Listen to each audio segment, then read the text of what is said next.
नमस्कार प्यारे साथियों, आप सभी का स्वागत है आपके अपने ऑफिशियल यूट्यूब चैनल आपनो सिलेक्शन पॉइंट पर। साथियों, आज हम राजस्थान के लोक संत से संबंधित द्वितीय पार्ट आपके सामने लेकर आए हैं और इसमें हम जो राजस्थान के अन्य प्रमुख संत हुए हैं उनके बारे में चर्चा करेंगे, अध्ययन करेंगे आज की इस क्लास में।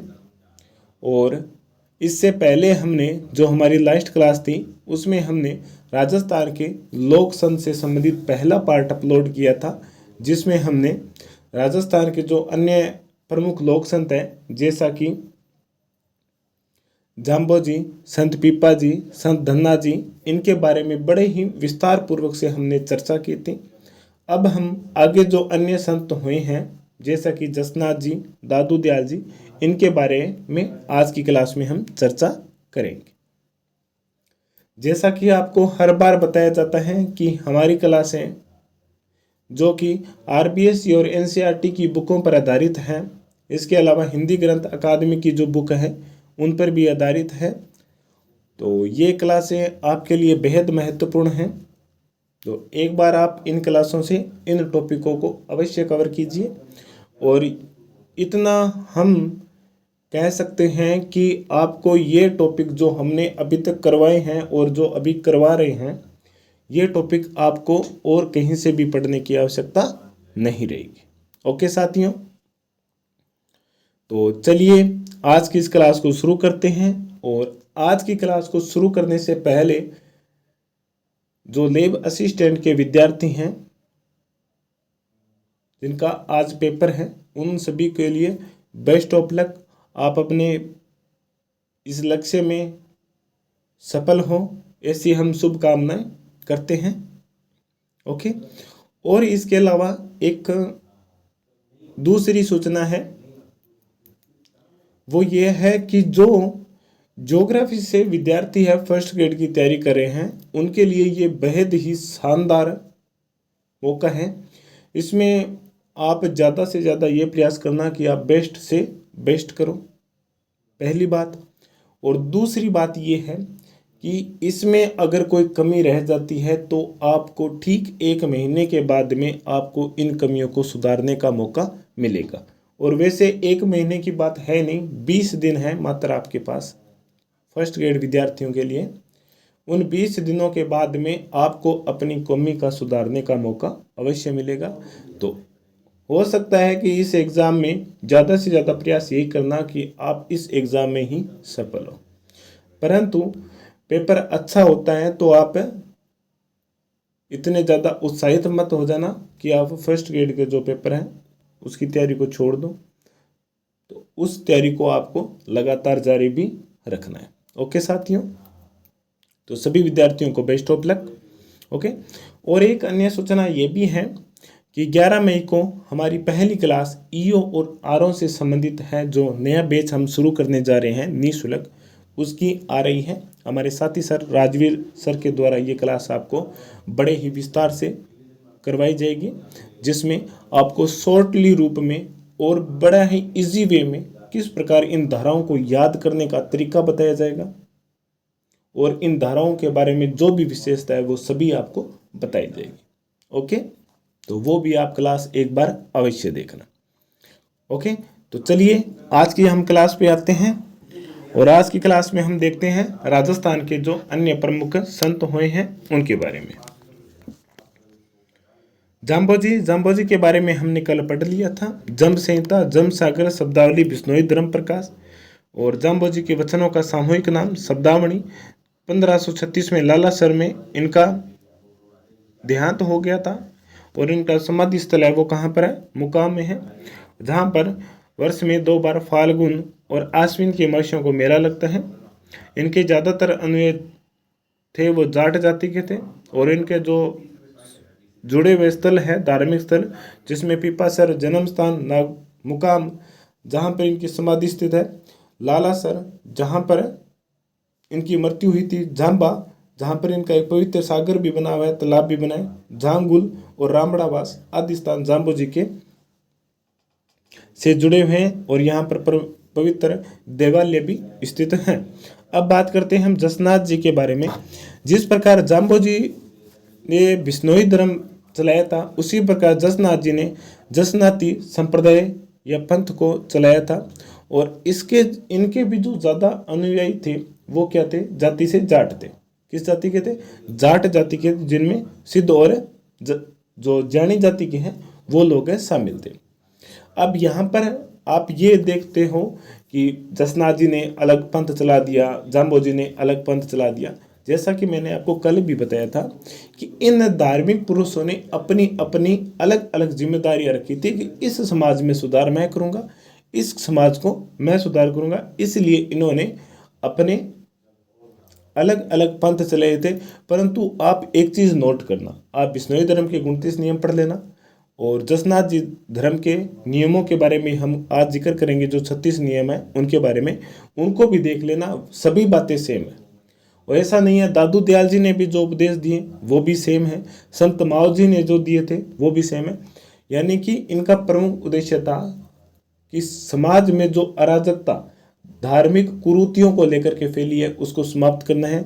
और लोगों को बस एक ही बात बतानी है कि हम सर्व मानव है, और मानव मात्र के प्रति हम सभी को समान भाव रखना चाहिए। किसी के साथ जातिगत ऊंच नीच का, धर्म का आधार पर किसी भी प्रकार का हमें भेदभाव नहीं करना चाहिए। इनका मुख्य उद्देश्य यही मिलता है इन संत और संप्रदायों का।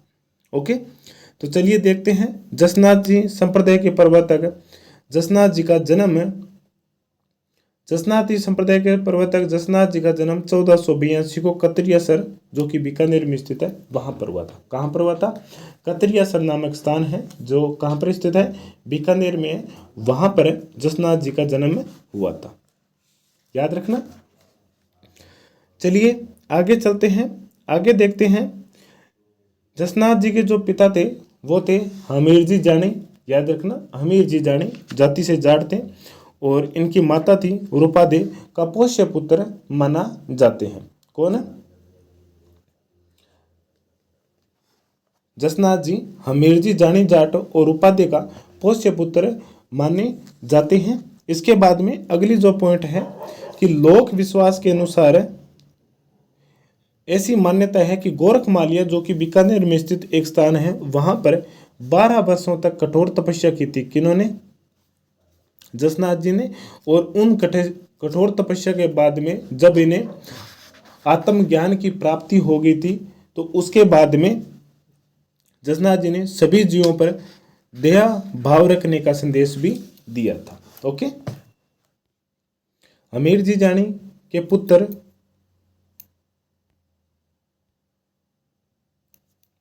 हमीर जानी, जो कि जाति से ये जानी जाट हैं, जो कि वर्तमान में आप देखते हैं ज्यानी शब्द लिखा जाता है, जय आधा जय फिर यानी, ये जाट है।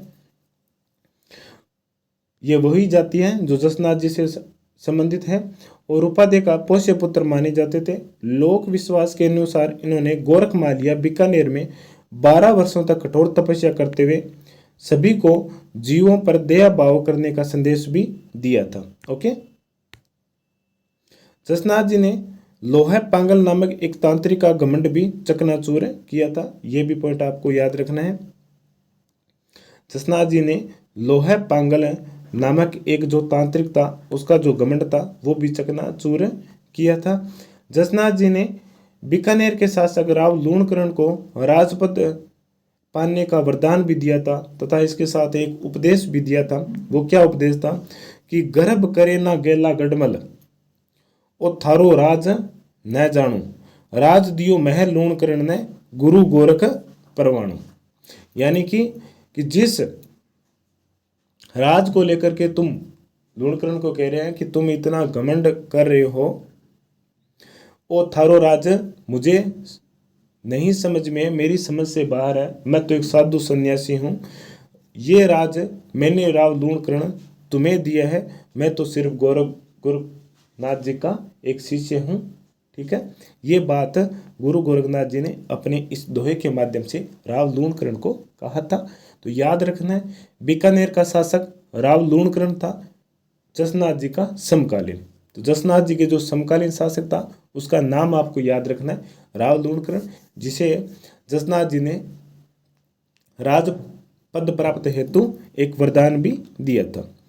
आगे चलते हैं, देखते हैं। जसनाथ जी के चमत्कारों से प्रभावित होकर के दिल्ली के सुल्तान सिकंदर लोदी तक ने उन्हें कतरिया सर के पास भूमि भी आवंटित की थी। यह भी पॉइंट महत्वपूर्ण है। तो सिकंदर लोदी ने किस धार्मिक संत को कतरिया सर और उसके आसपास की भूमि आवंटित की थी? तब हमारा उत्तर रहेगा दिल्ली का शासक था सुल्तान सिकंदर लोदी ने। आगे देखते हैं। 1500 ईस्वी में जसनाथ जी तथा जाम्बो जी का परस्पर मिलन भी हुआ था, क्योंकि ये दोनों एक दूसरे के समकालीन थे। जिस प्रकार संत धन्नाथ जी और पीपा जी दोनों समकालीन थे, उसी प्रकार जसनाथ जी और जाम्बो जी भी एक दूसरे के समकालीन थे। और एक बात यह भी है कि दोनों का जो जिला था वो एक ही था, राज्य क्षेत्र एक ही था, बीकानेर के ही रहने वाले थे ये दोनों संत। जसनाथ जी ने आश्विन शुक्ल सप्तमी को 1506 ईस्वी में 24 वर्ष की आयु में ही कतरिया सर में जीवित समाधि ले ली थी। तो जैसे रामदेव जी ने जीवित समाधि ली थी, उसी प्रकार जसनाथ जी ने 1506 में मात्र 24 वर्ष की अल्प आयु में ही जीवित समाधि ले ली थी। और उनकी जो ये इतनी कम अल्प आयु में समाधि लेने के कारण वो बीकानेर में ही नहीं पूरे राजस्थान में काफ़ी ज़्यादा चर्चा में भी आ गए थे। इसके बाद में देखते हैं कि जसनाथ जी के जो संदेश हैं, उपदेश है, वो सिंबुदड़ा और कोडा नामक जो ग्रंथ है उनमें संग्रहित है। सिंबुदड़ा और कोंडा नामक जो ग्रंथ है उनमें किस धार्मिक संत के उपदेश है वो संग्रहित है? तो याद रखना है जसनाथ जी के। जिस प्रकार जाम्बो जी के जम सागर, जम संहिता, जम्बवाणी और बिश्नोई धर्म विवेक में है, उसी प्रकार जसनाथ जी धर्म से संबंधित या जसनाथ जी के जो उपदेश है वो सिंबुदड़ा एवं कोंडा नामक जो ग्रंथ है उनमें संग्रहित है। अगला पॉइंट देखते हैं। ये चीज आप मान के चलो कि जो ज्यादातर संत तो हैं उन्होंने वो उनमें ज्यादातर कैसे थे? निर्गुण उपासक थे, निराकार ईश्वर में विश्वास करते थे, गुरु परंपरा को महत्वपूर्ण मानते थे और नाम स्मरण में बल देते थे। जैसे जसनाथ जी के गुरु कौन थे? गोरखनाथ जी थे, एक बात। और दूसरी बात, इन्होंने क्या किया था कि समाज में जो सामाजिक कुरीतियां फैली हुई थी, समाज में ऊंच नीच की, जातिगत भेदभाव, इन सभी को समाप्त करने का प्रयास किया था। इन्होंने किसी को भी हिंदू नहीं माना है, किसी को भी मुसलमान नहीं माना है, इन्होंने सभी को क्या माना है? एक माना। जिस प्रकार पीपा जी कहते हैं ना कोई पुरुष, ना कोई नारी, ना कोई राजा, ना कोई रंक, ना कोई भिखारी, ना कोई दाता। ये बात संत पीपा जी कहते हैं, जिनके बारे में हमने कल अध्ययन किया था। और ये उनका जो पंक्ति है इनकी संबंध संत पीपा जी से है। तो उसी प्रकार ये राजस्थान के जो अन्य संत हुए ना, उनकी भी विचारधारा सेम है। ये मैं आपको बार बार बता रहा हूँ कि राजस्थान में जितने भी संत हुए उनकी एक ही विचारधारा थी कि समाज में जो कि कुरीतियां फैली हुई है उनको समाप्त करना है, और जो जातिगत भेदभाव है, ऊंच नीच की जो भावना है, उसको समाप्त करना ही इनका मुख्य उद्देश्य रहा था। जसनाथ जी ने भी निर्गुण व निराकार ईश्वर के उपासक थे तथा इन्होंने मोक्ष प्राप्ति हेतु गुरु के निर्देश एवं नाम स्मरण पर बल भी दिया था। जसनाथ पुराण में संकलित जसनाथ जी के एक शब्द से जसनाती संप्रदाय के नियमों का ज्ञान होता है। जसनाथ जी के जो नियम थे, जिनके संख्या 36 है, जिस प्रकार बिश्नोई धर्म में 29 थे, उसी प्रकार जसनाथ नाथी जो संप्रदाय हैं उनके 36 नियम है। उनको एक शब्द नामक एक जो ग्रंथ है उनमें संकलित किया गया है। जिस प्रकार जाम्बो जी के जो विचार थे, नियम थे, वो शब्दवाणी के नाम से हैं, उसी प्रकार जसनाथ जी के भी एक शब्द से नियमों का संकलन किया गया है। 18वीं शताब्दी में सिद्ध रामनाथ ने जसनाथ जी के 36 नियमों का प्रतिपादन किया था कि वो जो 36 नियम हैं जसनाथ जी की बाद में 18वीं शताब्दी में रामनाथ नाम जो सिद्ध थे, उन्होंने उनको प्रतिपादन किया था, उनको समाज के सामने रखा था। नियम वही हैं जो बिश्नोई धर्म में थे, जैसा कि किसी भी प्रकार का मादक पदार्थों का सेवन न करना, पहला नियम ही यही है। दूसरा, अपने से बड़ों का, गरीबों का सम्मान करना, मानवता होने के नाते सभी के प्रति समान भाव रखना। ये जो मांस होता है उनका सेवन न करना, जीव जंतुओं की रक्षा करना, पेड़ पौधों की रक्षा करना, पानी हो या दूध हो सब कुछ छान कर पीना, क्षमाशीलता की भावना रखना, और जो कुल की जो मर्यादा है उनको बनाए रखना। जन्म और मृत्यु के दौरान 10 दिन का सूतक का पालन करना। जसनाती धर्म में जन्म हो या मृत्यु तो 10 दिन का जो सूतक है वो माना जाता है। इसके अलावा कन्या के विक्रय नहीं करना और स्वेच्छतापूर्ण अच्छे केस धारण करना, झूठे मुंह से अग्नि में फूंक नहीं देना। जैसे सुबह सुबह ग्रामीण परिवेश में देखते हैं ना, चाय बनाने के लिए बाहर चूल्हे होते हैं, उन पर बनाते हैं, तो उनको जलाने के लिए माचिस है, या माचिस के अलावा जो एक वो पाइप की बनी होती है जिसे हम फूंकनी बोलते हैं, उसके माध्यम से हम फूंक दे करके जो चूल्हा होता है उसे जगाते हैं, अग्नि को जगाते हैं, प्रज्वलित करते हैं। तो उसके लिए क्या है कि सबसे पहले आपको अपने मुंह को, जो कि क्या होता है, एक बार ठंडे पानी से और मुंह को साफ कर लेना चाहिए। झूठे मुंह हमें नहीं करना चाहिए, अग्नि को फूंक नहीं देनी चाहिए। और जसनाती संप्रदाय में अग्नि का अधिक महत्व है, क्योंकि जसनाती संप्रदाय के जो भगत होते हैं, जो रात्रि जागरण होते हैं, उनमें अग्नि नृत्य किया जाता है। उन अग्नि के जो अंगारे होते हैं उनको जसनाथ जी के जो अनुयायी है, संत है, उनके द्वारा नृत्य किया जाता है। इसके अलावा जसनाथ जी के जो नियम हैं उनमें भूमि समाधि भी शामिल है, और ये भी बात लिखी गई है कि अपनी आय का जो 20वां हिस्सा है वो धर्म कार्य में लगाना है। यानी कि हम जितना भी पूंजी कमाते हैं उनका 20वां हिस्सा धर्म कार्य में लगाना है। इस प्रकार इनके 36 नियम हैं। और कुछ ऐसे भी नियम हैं जैसे स्नान करके भोजन करना, ये सभी नियम इनके शामिल है। होम यज्ञ का आयोजन करना, प्रतिदिन करना, ये जसनाती धर्म के 36 नियम हैं। इसके अलावा जसनाती संप्रदाय का अग्नि नृत्य प्रसिद्ध है, जो रात्रि जागरण के समय जसनाथ जी के जो भगत हैं, अनुयायी है, उनके द्वारा किया जाता है। चलिए आगे चलते हैं। इसके अलावा जसनाती संप्रदाय में मोरपंख को बड़ा ही पवित्र माना जाता है। आप इनके जो समाधि स्थल है, मंदिरों में मोरपंख से बनी हुई पंखियां, नेजे या नगाड़े होते हैं। कतरियासर ही जसनाथ जी की तपोभूमि तथा कर्मस्थली है। कतरियासर ही जसनाथ जी की तपोभूमि या कर्मस्थली है, जहां पर वर्ष में 3 बार आषाढ़ शुक्ल सप्तमी को, माघ शुक्ल सप्तमी को और चैत्र शुक्ल सप्तमी को विशाल मेले का आयोजन किया जाता है। जिस प्रकार मुकाम में 2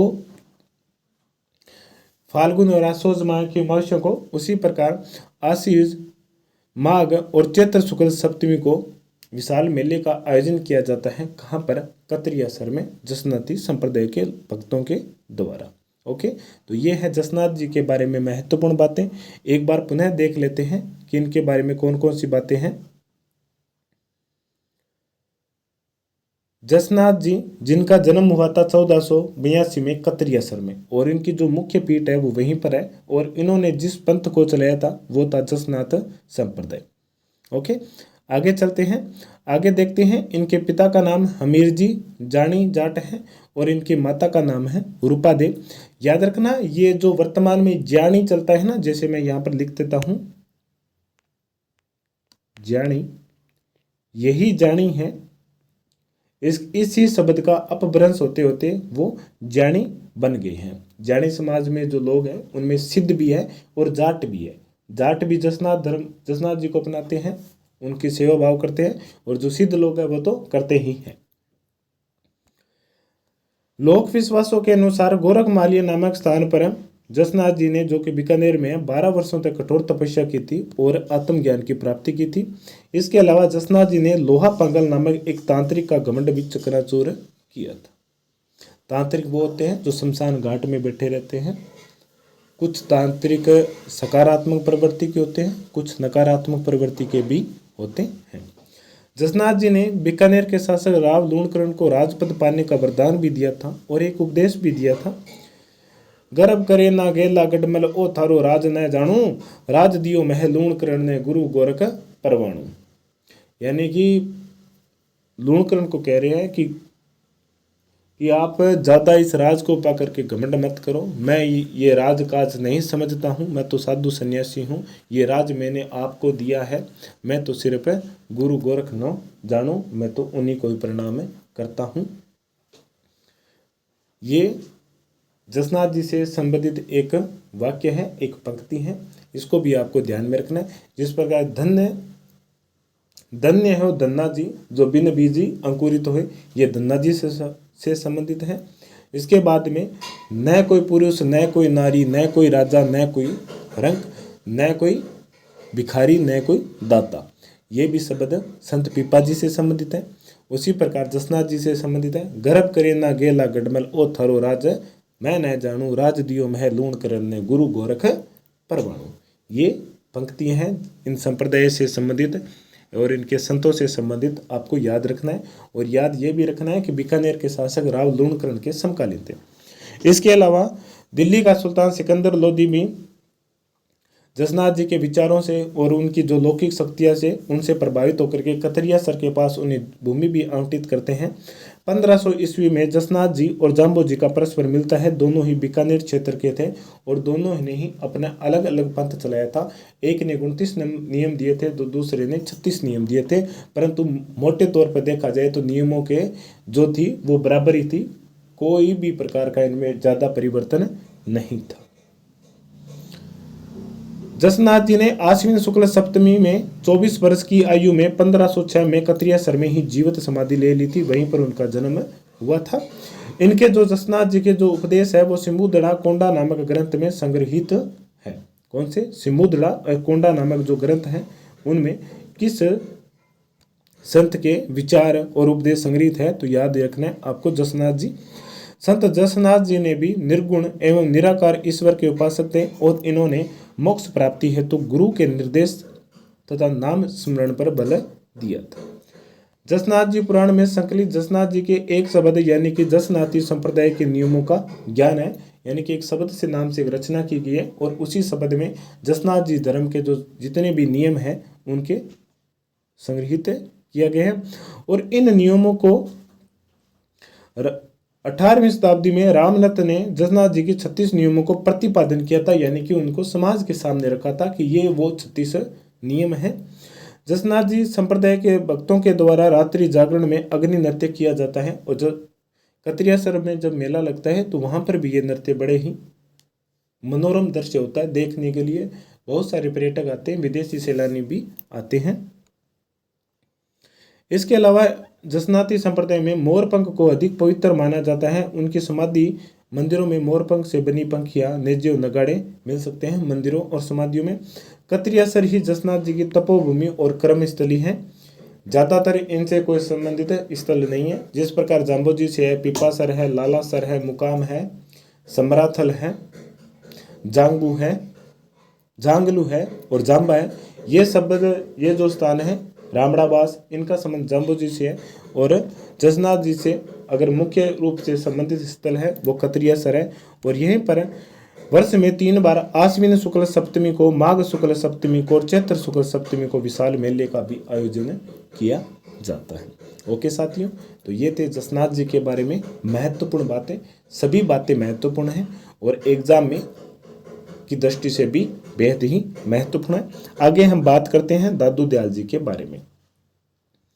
दादू दयाल जी, जिसे राजस्थान का कबीर भी कहा जाता है, जिन्हें दादू दयाल जी राजस्थान के कबीर दादू दयाल जी का जन्म अहमदाबाद में फाल्गुन शुक्ल अष्टमी को 1544 ईस्वी में होता है। कब होता है? राजस्थान के कबीर कहे जाने वाले दादू जाल जी का जन्म अहमदाबाद गुजरात में होता है। मूल रूप से कहाँ के थे ये? अहमदाबाद गुजरात में थे। जन्मभूमि उनकी वहाँ थी, परंतु इनकी कर्म भूमि थी वो राजस्थान थी। और राजस्थान में भी अगर पूछा जाता है तो वो जयपुर थी। जयपुर में भी अलग अलग स्थान थे। पहले सांबर थे, फुलेरा थे, नारायण थे, आमेर थे। ये 3-4 जगह दादू दयाल जी से संबंधित है। आगे चलते हैं। इनका जो गुरु था उनका नाम था बुड्ढन या वरदानंद नाम था, नामक संत से इन्होंने दीक्षा प्राप्त की थी। दादू जी 1568 में सांबर में आकर रहने लगे थे, अहमदाबाद को त्याग करके, और यहाँ पर दुनिया का कार्य प्रारंभ किया। और यहीं पर उन्होंने सर्वप्रथम जनसाधारण को अपने उपदेश दिए थे। दुनिया का यानी कि अपनी एक ध्वनि, जिस प्रकार हम गोविंद गिरी के बारे में देखा था ना, जनजातीय आंदोलन के दौरान अपनी ध्वनि स्थापित करनी, वहाँ पर यज्ञ करना, होम करना, और वहाँ पर ही इन्होंने सर्वप्रथम लोगों को अपने उपदेश देने प्रारंभ किए थे। दादू दयाल जी में सफ़ेद वस्त्र धारण किए जाते हैं। वो भी आपने अगर दादू दयाल जी की जो फोटो है, प्रतिमा है, उसमें देखा होगा आपने। प्रारंभ में अहमदाबाद में जन्म लिया, 1568 में सांबर में आकर रहने लगे, तो उसी के बाद में ही इन्होंने जनसाधारण को अपने उपदेश देना प्रारंभ किया था।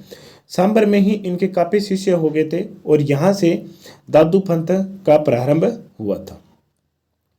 अगर राजस्थान में किसी संत के बारे में पूछा जाता है जिनका काफ़ी प्रचार प्रसार हुआ और जिनके शिष्य अधिक थे, तो वो था दादू पंथ। दादू दयाल जी के शिष्य थे और जिन्होंने दादू पंथ का प्रारंभ किया था। सांबर में रहते ही 1575 में इनके पहले पुत्र गरीबदास का जन्म हुआ था और बाद में इनके एक अन्य पुत्र मिस्कन दास और 2 पुत्रियां शोभा कुंवरी और रूप कुंवरी का भी जन्म हुआ था। कहाँ पर? सांबर में 1575 में। पुत्र का नाम था गरीबदास और मिस्कन दास और पुत्री का नाम था शोभा कुंवरी और रूप कुंवरी। 1575 में दादू अपने 25 शिष्यों के साथ में आमेर चले गए थे, जहां अगले 14 वर्षों तक उन्होंने वहीं पर निवास किया था। पहले अहमदाबाद, फिर कहाँ पर आए वो? सांबर, और सांबर के बाद में वो कहाँ पर गए थे? आमेर। अब कई बार एग्जामिनर क्या करता है कि इन स्थानों को क्रमबद्ध रूप से प्रश्न में पूछ सकता है कि इन स्थानों को क्रमबद्ध रूप से व्यवस्थित करना है कालक्रम के अनुसार। वो पहले कहाँ निवास करते थे, उसके बाद में कहाँ पर, और उसके बाद में कहाँ पर। जैसे पहले उन्होंने अहमदाबाद थे, अहमदाबाद से सांबर आए और सांबर से वो कहाँ पर चले गए थे? आमेर में 1575 में। दादू ने 1585 में मुगल सम्राट अकबर से भेंट करने हेतु फतेहपुर सीकरी की यात्रा की थी। क्यों की थी? क्योंकि अकबर ने स्वयं आमंत्रित किया था धर्म के विषय पर चर्चा करने के लिए फतेहपुर सीकरी, जहाँ पर दीन ए इलाही और इबादत खाना की स्थापना की थी, किसके द्वारा? अकबर के द्वारा की गई थी। और इनका मुख्य उद्देश्य था कि सभी धर्मों के प्रति सहिष्णुता रखना है। अकबर प्रारंभ में अगर देखा जाए तो उन्होंने अपने प्रारंभ के कुछ सालों में इधर उधर अपने राजकाज को बढ़ाने में लगा दिए थे, परंतु बाद में उन्होंने क्या किया कि अपनी जो नीति थी, आक्रमणकारी नीति, उसमें बदलाव किया था और उसके बाद में संबंध स्थापित किए थे। वो चाहे धर्म के स्तर पर हो या वैवाहिक हो या दोस्ती के नाते हो, संबंध बढ़ाकर की उन्होंने अपना इतना बड़ा राज स्थापित किया था। और मुगल सम्राटों में अगर देखा जाए तो अकबर ही सबसे जो शांत प्रवृत्ति का मान सकते हो या जिन्होंने पूरे भारतवर्ष पर अपना परचम फहराया था, वो अकबर ही था। और अकबर के बाद में डामाडोल ही रहा था, कभी उत्तर भारत में तो कभी दक्षिण भारत में, परंतु अकबर ने उत्तर भारत और दक्षिण भारत दोनों में ही संतुलन बराबर बनाए रखा था। और धार्मिक सहिष्णुता यानी कि सभी धर्मों को उन्होंने महत्व दिया था। जबकि औरंगजेब आया था, औरंगजेब ने क्या किया था? धार्मिक कट्टरता का फैलाया था और उसने सिर्फ मुस्लिम धर्म को ही अपनाया था। हिंदू धर्म का उसने बड़े ही निर्ममता से अपमान किया था। हिंदू मंदिरों को, देवी देवताओं की जो मूर्तियाँ थी उनको तोड़वाया था। अगर अकबर के बाद में मुगल सल्तनत में अगर एक व्यक्ति और आता है जिसने अकबर के दिखाए हुए रास्ते पर चला था, वो था दारा शिकोह था, जो कि औरंगजेब का भाई और शाहजहां का पुत्र था, जिसे औरंगजेब ने बंदी बना करके मार डाला था। वो सेम अकबर के विचारों का ही जैसा था, वो भी धार्मिक सहिष्णुता का विचार रखता है। तो कई बार ये प्रश्न भी आ जाता है कि अकबर की विचारधारा और धार्मिक सहिष्णुता रखने वाला एक अन्य मुगल व्यक्ति कौन हुआ था, अन्य मुगल शासक कौन हुआ था? वो था दारा शिकोह था। ओके, चलिए आगे देखते हैं। आमेर के शासक मान सिंह जो उस समय समकालीन थे, उन्होंने भी दादू जी से भेंट किया था, जिसके बारे में भी हमें जानकारी मिलती है। इसके बाद में दादू जी तत्कालीन ढूंढाड़ और मालवा राज्यों में यात्रा करते हुए उपदेश देते हुए 1602 में फुलेरा के समीपवर्ती गांव में आ गए थे। आमेर से वो कहाँ पर गए? फतेहपुर सिकरी गए थे। वहाँ पर ऐसा नहीं है कि रिवाज के हेतु गए थे, वहाँ पर कुछ समय के लिए गए थे अकबर से मुलाकात करने और धार्मिक विषयों पर चर्चा करने हेतु। उसके बाद में वो फुलेरा जंक्शन जो कि जयपुर में है, वहाँ पर पुनः लौट आए थे। और फुलेरा जंक्शन के पास ही नारायण नामक एक स्थान है, जहाँ पर ज्येष्ठ कृष्ण अष्टमी को दादू जी ने देह त्याग दिया था। जैसा कि अभी जेठ ही चल रहा है, तो जेठ कृष्ण अष्टमी को दादू जी ने 1603 में देह त्याग दिया था। जन्म हुआ था 1544 में। कहाँ पर हुआ था? अहमदाबाद में। वहाँ से वो सांबर आए थे, सांबर से वो आमेर आए थे, आमेर से वो फतेहपुर सिकरी गए थे, वहाँ से वो फुलेरा आए थे और फुलेरा के बाद में नारायण आए थे। वहाँ पर 1603 में दादू जी ने अपने देह को त्याग दिया था। और दादू जी के पार्थिव शरीर को, जिस प्रकार दादू जी ने कहा था कि मेरी मृत्यु के बाद में मेरे इस पार्थिव शरीर को पशु पक्षियों के भोजन के रूप में उनको छोड़ देना, मेरा किसी भी प्रकार का दाह संस्कार नहीं करना है और न ही समाधि देनी है मुझे। मेरी मृत्यु के बाद में ये मेरा शरीर है, किसी पशु पक्षी का पेट अवश्य भरेगा। दादू जी के पार्थिव शरीर को उनके निर्देशानुसार ही समीप स्थित बेराणा की पहाड़ियों, जिसे दादू की खोल कहा जाता है, नामक स्थान पर रख दिया गया था। तो ये बेराणा, नारायणा, फुलेरा, इन सभी का संबंध किससे है? दादू जी से। ये भी आपको याद रखना है। आगे देखते हैं नारायण में ही दादू जो पंथ है, इनकी प्रधान पीठ स्थित है। कहां पर? नारायण, जयपुर में। अन्य संतों के समान ही दादू जी ने ब्रह्मा, जीव जगत और मोक्ष पर अपने उपदेश सरल भाषा, जिसे संदूकड़ी भाषा बोलते हैं, जिसको हम ढूंढानी भाषा भी कह सकते हैं, उसमें दिए थे। दादू जी री वाणी, दादू जी रा दोहा नामक ग्रंथों में दादू जी के उपदेश और विचार हमको मिलते हैं। दादू जी री वाणी और दादू जी रा दोहा। दादू जी कबीर के ही तरह सुधारवादी आचरण और मोक्ष के मूल्यों को मानने वाले थे और परम तत्व की तलाश करने वाले थे, परंतु फर्क इतना ही था कि ये रामानंद जी के शिष्य नहीं थे, कबीर जी रामानंद जी के शिष्य थे। दादू जी ने भी कर्मकांड, जाति प्रथा, मूर्ति पूजा, रूढ़िवादिता आदि का घोर विरोध किया था, जो कि राजस्थान के ही नहीं पूरे भारतवर्ष में अगर संत हुए हैं उनकी यही विशेषता थी। ठीक है, हाँ, ये एक अलग विचारधारा है कि कुछ मूर्ति की पूजा के उपासक थे और कुछ मूर्ति पूजा के उपासक नहीं थे, यानी कि सगुण और निर्गुणों में बंटा हुआ था। परंतु इनका जो मूल उद्देश्य यही था कि कर्म कांड और जाति प्रथा और समाज में जो ऊंच नीच और जातिगत और मानवता के नाते जो फैली हुई है धर्म को लेकर के, उनको समाप्त करना है। लोगों को उनकी जो अंदर की आध्यात्मिक शक्ति है वो जागृत करनी है, चाहे वो मुसलमान हो, चाहे हिंदू हो, चाहे सिख हो, और सभी को एक चीज का ही विश्वास दिलाना है कि हम सभी क्या है? मानव है, और मानव होने के नाते एक दूसरे के प्रति समान भाव रखना ही इनका मुख्य उद्देश्य था। और ये जो राजस्थान के संत हुए हैं, राजस्थान के ही नहीं पूरे भारतवर्ष में आप देखते हैं, आप हो सकता है कि आज की टाइम में लोग ये सोचते हैं कि ये जो संत हुए हैं इन्होंने अपना अलग अलग पंथ चलाया, अलग अलग अपने धर्म बनाए और भारत को अलग अलग धर्म और पंथों में विभाजित कर दिया, परंतु ये सोच गलत है। इनका मुख्य उद्देश्य यही था कि सभी समाज को अलग अलग भागों में बांटते हुए से सुधार करना। जैसे एक व्यक्ति के हाथों में सभी कुछ नहीं होता है, सभी उनके हाथों में नहीं आते, तो उन्होंने क्या किया कि सभी को अलग अलग धर्मों में अलग अलग व्यक्तियों को अपनी जिम्मेदारी उठाई और उस धर्म को और उस समाज को सुधारने के प्रेरणा भी। जैसे जनगणना का एक और उदाहरण आ गया, जैसे एक हमारा ऊपर होता है सुपरवाइजर के अधीन होते हैं परगणे जो 5 से 6 होते हैं, उस सुपरवाइजर का काम क्या रहे, उन 5-6 प्रगणों का जो भी कार्य है उनकी देख रेख करना और उनको सही रास्ता दिखाना अगर उनकी गलती होती है।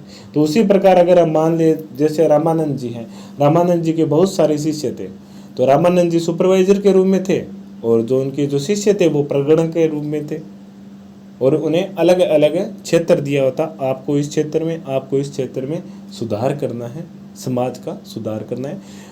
वर्तमान में और उस समय में एक ही फर्क था कि वर्तमान में ये कार्य दिए जाते हैं और उस समय कार्य स्वयं अपनी इच्छा से किए जाते थे।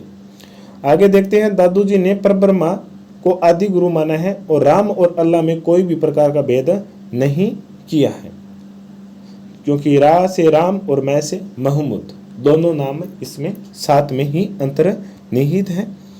आगे देखते हैं, दादू जी के कुल 152 शिष्य हुए हैं, प्रधान शिष्य हुए हैं। कितने? 152, जिनमें से 100 शिष्य थे वो एकांतवासी थे। एकांतवासी शब्द का अर्थ समझते हो, यानी कि वो एकांत में रह करके पूजा आराधना करते थे और भक्ति में लीन रहते थे, नाम स्मरण में, गुरु परंपरा में लीन रहते थे। परंतु इनके जो 52 शिष्य थे उन्होंने अलग अलग स्थानों पर जाकर के दादू द्वारों की स्थापना की थी और जिन्हें दादू पंथ में 52 स्तंभ कहा जाता है। क्या कहा जाता है? 52 स्तंभ कहा जाता है। क्यों? क्योंकि वो अलग अलग स्थानों पर गए थे और वहां पर जाकर के दादू द्वार स्थापित किए थे और समाज को या समाज में जो फैली कुरीति है उनको समाप्त करने के लिए और व्यक्ति के अंदर जो आध्यात्मिक ज्ञान है वो जागृत करने के लिए इन्होंने उपदेश दिए थे। इनका मुख्य ये उद्देश्य नहीं था कि आप सब कुछ छोड़ दो, अपने गृहस्थ जीवन को त्याग दो। इनका मुख्य उद्देश्य ये नहीं था। इन्होंने यही कहा था कि आप गृहस्थ जीवन में व्यतीत करते हुए भी अपनी आत्मा का शुद्धिकरण कर सकते हो। अगर आत्मा का शुद्धिकरण हो जाएगा तो समाज में किसी प्रकार की समस्या भी नहीं रहेगी। आगे देखते हैं, दादू जी के कुछ शिष्य हैं जिनमें इनके पुत्र या जैसे गरीबदास, मिस्कनदास, सुंदरदास, बखनाजी, रजब जी, माधोदास जी, जन गोपाल और जगजीवन जी आदि प्रमुख इनके शिष्य हैं। ये याद रखना है। इनके टोटल 152 शिष्य हैं जिनको हम यहाँ पर लिख भी नहीं सकते क्योंकि लिखने का सार भी नहीं है। 152 किस प्रकार हम याद करें, परंतु आपको एक तरीका बताता हूँ कि कई बार एग्जाम में, जैसे एक बार बखनाथ जी के बारे में पूछा गया था कि बखनाथ जी किनके शिष्य हैं, तो उस समय इतने ज़्यादा सोर्स नहीं थे। ये शायद तक एग्ज़ाम है 2017 के जेल प्रहरी के एग्ज़ाम में हुआ था, वो बाद में रद्द हो गया था और उसका पुनः 2018 में हुआ था। तो उस समय ये प्रश्न पूछा गया था, तो उस समय तक किताबों में या गाइडों में इनका नाम नहीं मिलता था। परंतु मैं आपको एक तरीका बताता हूँ कि आपको ज़्यादातर जो संत हुए हैं उनके शिष्य 1 या 2 ही प्रसिद्ध है जिनके आपको नाम याद है रखने हैं। बाकी दादू जी के ये जो 5-7 जो शिष्य हैं जो मैंने दिए हैं, गरीबदास, मिस्कनदास, सुंदरदास, बखना जी, रजब जी, माधोदास, जन गोपाल और जगजीवन जी, इनका उल्लेख हिंदी ग्रंथ अकादमी की बुक में भी है और RBSC की किताब में भी है, तो इसलिए इनको याद भी रखना है। इसके अलावा अगर किसी व्यक्ति का नाम आता है, किसी शिष्य का नाम आता है और आपके मन में यह अभिलाषा हो कि मुझे इस प्रश्न का उत्तर तो करना ही करना है, मुझे इस पर एक जो कहते हैं ना रिस्क, जोखिम उठाना ही उठाना है, तब आप आंख मीचकर दादू जी का अगर ऑप्शन हो तो वो दादू जी का ही करना है। अगर दादू जी का ऑप्शन ही नहीं आता है तब आप उस प्रश्न को मत लाना, हो सकता है आपका वो प्रश्न गलत हो जाए। अगर दादू जी का नाम दिया है और किसी ऐसे व्यक्ति या शिष्य का नाम दिया जो आपने आज तक नहीं पढ़ा है, 2 से 3 शिष्यों का नाम हो, तब आपको अगर दादू जी ऑप्शन है तो दादू जी करना है, अन्यथा आपको उस प्रश्न को छूना भी नहीं है। दादू जी के एक शिष्य थे सुंदरदास, जिन्होंने नागा संप्रदाय के प्रवर्तक थे। दादू जो संप्रदाय थे वो अलग अलग शाखाओं में बंट गए थे, खालसा, खाकी, विरक्त और नागा साधु थे। आगे देखते हैं, दादू जी ने संन्यास के बाद में आबू पर्वत को भी अपनी तपोस्थली बनाया था। किसे? आबू पर्वत को दादू जी ने अपनी तपोस्थली भी बनाया था। रजब जी ने दादू संप्रदाय की खाकी शाखा को चलाया गया था। नागा शाखा थी वो सुंदरदास जी के द्वारा चलाई गई थी और जो खाकी शाखा थी वो रजब जी के द्वारा चलाई गई थी। ये भी आपको याद रखना है, ये भी महत्वपूर्ण पॉइंट है। और रजब जी के बारे में एक चीज और क्या विशेषता है कि रजब जी आजीवन दूल्हे के वेश में थे, क्योंकि वो शादी के लिए जा रहे थे और तभी उन्होंने दादू जी के जो उपदेश सुने थे उसके बाद में उन्होंने उसी समय से घर परिवार को त्याग दिया था और दादू जी के शिष्य बन गए थे। ठीक है, और दादू पंथ में एक नई शाखा, खाकी शाखा की स्थापना भी की थी। दादू जी के जो सत्संग स्थल है दादू संप्रदाय के, वो अलख दरीबा कहा जाता है। उन्हें क्या कहा जाता है? अलख दरीबा कहा जाता है। आगे हम देखते हैं अंगवधु। अंगवधु के नाम से रचना की गई है, जिसमें दादू जी की रचनाओं का संपादन है। ये किसने की थी? ये दादू जी की शिष्य रजब जी ने की थी अंगवधु के नाम से। इसके अलावा हरडे वाणी है, जिसमें दादू जी के शिष्यों संत दास और जगन्नाथ ने हरडे वाणी शीर्षक से उनकी वाणियों को सबसे पहले संकलित भी किया था। तो हरडे वाणी और अंगवधु का संबंध दादू जी से ही है और दादू संप्रदाय के लोगों से ही है। इस पॉइंट को भी आप ध्यान में रखना है। आगे देखते हैं संत दादू जी और उनके शिष्यों की रचना जो ढूंढाड़ी भाषा है, आम बोलचाल की भाषा, संदूकड़ी भाषा, उनमें ही संकलित है, उनमें ही लिखी हुई है। ये भी आप पॉइंट है, ये भी महत्वपूर्ण है, ध्यान रखना। ठीक है, ये है संत दादू जी के बारे में महत्वपूर्ण बातें। एक बार पुनः देख लेते हैं, क्योंकि पहले प्रयास में हम क्या करते हैं कि हर चीज़ को समझने का प्रयास करते हैं, जिसमें हो सकता है कि कोई शब्द हमसे छूट जाए। तो इसके लिए हम एक बार पुनः देख लेते हैं दादू जी के बारे में। दादू जी जिनका जन्म अहमदाबाद में हुआ था 1544 में ईस्वी में, ये पॉइंट है। अगला पॉइंट है दादू जी ने वरदानंद या बुड्ढन नामक संत से दीक्षा प्राप्त की थी। दादू जी 1568 में सांबर आकर रहने लगे थे अहमदाबाद से, और यहाँ पर अपना दुनिया का कार्य प्रारंभ किया था, और यहीं पर उन्होंने सर्वप्रथम जनसाधारण को अपने उपदेश भी दिए थे। सांबर में उनके काफी शिष्य हो गए और यहीं से दादू पंथ का प्रारंभ हुआ था। जो दादू पंथ है या दादू जी ने सबसे पहले जो उपदेश दिए थे वो कहाँ से प्रारंभ हुए थे? सांबर से। कहाँ से? सांबर से हुए।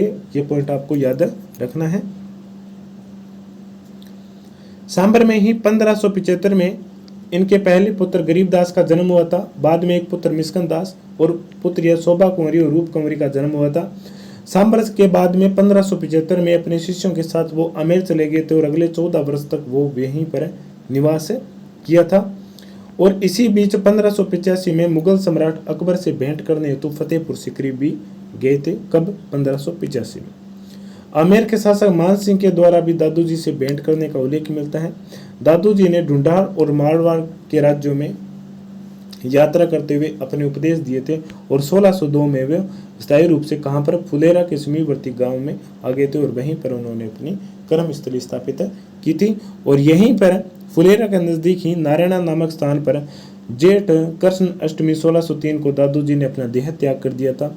और दादू जी के पार्थिव शरीर को उन्हीं के निर्देशानुसार समीप स्थित बेराना की जो पहाड़ियाँ थी, जिसे अब वर्तमान में दादू की खोल कहा जाता है, नामक स्थान पर रख दिया था, ताकि पशु पक्षी उसे अपना पेट भर सके। नारायणा ही इस पंथ का प्रमुख पीठ है। नारायणा में ही दादू संप्रदाय का प्रमुख पीठ है।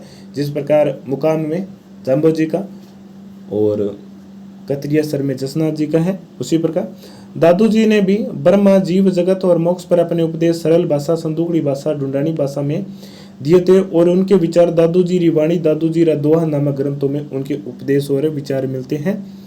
दादू जी कबीर की तरह ही सुधारवादी आचरण और मोक्ष के मूल्यों को मानने वाले और परम तत्व की तलाश करने वाले थे। दादू जी ने कर्म कांड, जाति प्रथा, मूर्ति पूजा, रूढ़िवादी आदि विचारों का घोर विरोध भी किया था। इसके अलावा दादू जी ने पर ब्रह्मा में विश्वास करते थे और राम और अल्लाह में भी किसी प्रकार का भेद नहीं करते थे।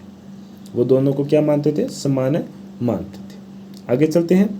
दादू जी के टोटल 152 शिष्य थे, जिनमें से 100 शिष्य तो एकांतवास में थे, एकांत में अपना मनन करते थे, नाम स्मरण करते थे। परंतु इनमें जो 52 शिष्य थे, उन्होंने एक स्थान से दूसरे स्थान पर भटक भटक करके, घूम फिर करके दादू द्वारों की स्थापना की थी, और वही 52 शिष्य 52 स्तंभ कहलाते हैं। अब यहाँ पर एक चीज याद रखना कि दादू जी के 152 सदस्यों को 152 सभी सदस्यों को 52 स्तंभ नहीं कहा जाता है, केवल उन्हीं 52 सदस्यों को कहा जाता है जो इधर उधर घूम फिर करके दादू द्वारों की स्थापना की थी और दादू शिक्षाओं का प्रचार भी किया था।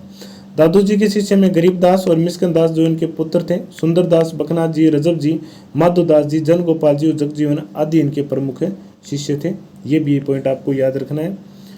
नागा संप्रदाय के प्रवर्तक इन्हीं के शिष्य थे सुंदरदास जी, ये भी याद रखना है। अगली है कि दादू जी ने संन्यास के बाद में कुछ समय के लिए अबू पर्वत को भी अपनी तपोस्थली बनाई थी। आगे देखते हैं, दादू जी के एक अन्य शिष्य रजब जी ने एक खाकी शाखा चलाई थी तथा रजब जी आजीवन दूल्हे के वेश में भी रहे थे। किसके वेश में? दूल्हे के वेश में रहे थे। और दादू संप्रदाय के सत्संग स्थल को अलख दरीबा कहा जाता है। क्या कहा जाता है? अलख दरीबा कहा जाता है। इसके अलावा अंग वधु दादू जी की रचनाओं का संपादन उनके शिष्य रजब जी ने किया था।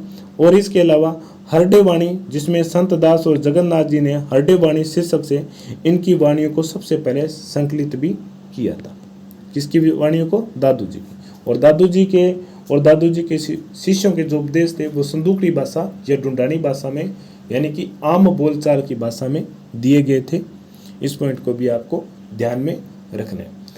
ठीक है साथियों, तो आज की इस क्लास को हम यहीं पर विराम देते हैं। और जो अगली हमारी नेक्स्ट क्लास है उसमें राजस्थान के अन्य संत, और जिनमें सबसे पहले हम जो दादू जी के जो प्रसिद्ध शिष्य है जैसे सुंदरदास जी है, रजब जी है, इनके बारे में पढ़ेंगे। और इनके अलावा जो अन्य संत हैं उनके बारे में भी हम पढ़ेंगे। ओके साथियों, तो आज की क्लास कैसी लगी कमेंट करके ज़रूर बताना, और किस चीज़ में क्या सुधार करना है वो भी आप एक बार अवश्य बताना, और अपना फीडबैक अवश्य देना, क्योंकि फीडबैक से ही हमें पुनर्बलन मिलता है और हमें अच्छा करने का एक अवसर मिलता है। एक मन में इच्छा जागृत होती है कि बच्चे या विद्यार्थी हमसे लगातार जुड़ रहे हैं, हमारी जो मेहनत है वो व्यर्थ में नहीं जा रही है, और उससे हमें भी एक हौसला मिलता है। तो ज़्यादा से ज़्यादा अपने साथियों को शेयर भी कीजिएगा हमारे इस यूट्यूब चैनल के लिंक को, इस वीडियो को। और ये वीडियो आपके लिए बेहद महत्वपूर्ण है, आपके अपनों के लिए भी बेहद महत्वपूर्ण है। और आप भी अगर जिस भी एग्ज़ाम की तैयारी कर रहे हो तो आप सभी के लिए भी ये एग्ज़ाम महत्वपूर्ण है। आरपीएससी हो या कर्मचारी चयन बोर्ड है, इनके द्वारा जो भी पेपर लिया जाता है उन सभी पेपरों में इसी प्रकार के प्रश्न पूछे जाते हैं जो समझ और तथ्य पर आधारित होते हैं। और हमारी क्लास इसी कॉम्बो को साथ में लेकर के चल रही है। ओके साथियों, मिलते हैं हमारी नेक्स्ट क्लास में। और एक बात और, हमारा टेलीग्राम चैनल है जिसका लिंक हमने यूट्यूब चैनल के डिस्क्रिप्शन में दिया है, इसके अलावा वीडियो की डिस्क्रिप्शन में भी दिया है। और इसके अलावा हमारे चैनल का जो नाम है RBSc NCERT नोट्स, उस नाम से भी आप सर्च करके हमें ज्वाइन कर सकते हैं। ओके साथियों, मिलते हैं अगली क्लास में। जय हिंद, जय भारत।